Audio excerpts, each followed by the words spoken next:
दुचाकीची समोरासमोर धडक, अपघातात चिंचणीचा युवक ठार, तिघे जखमी। कडेगाव तडसर रस्त्यावर हिंगणगाव खुर्द हद्दीत दुचाकीची समोरासमोर धडक झाल्यानं जखमी झालेत। ही घटना दुर्दैवी सायंकाळी 7च्या सुमारास घडली आहे। प्रणव थोरात एक जण ठार तर मयत तिघे जण।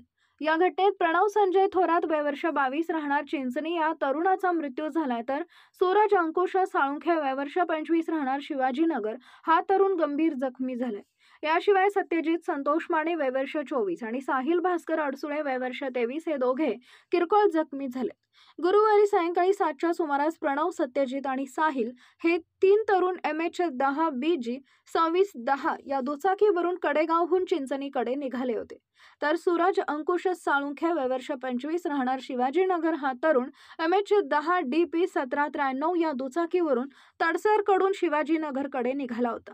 यावेळी हिंगणगाव हद्दीत दोन्ही गाड्यांची समोरासमोर धडक झाल्यानं भीषण अपघात झाला।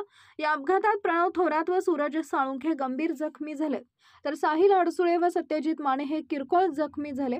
या सर्वांना कराड येथील रुग्णालयात उपचारासाठी दाखल करण्यात आले। उपचार सुरू असतानाच प्रणव थोरात याचा मृत्यू झालाय। प्रणवच्या मृत्यूमुळे संपूर्ण चिंचणी परिसरात शोककळा पसरली आहे। पॉवर मराठी न्यूज नेटवर्क, एकच नजर चौफेर खबर। Power Marathi news.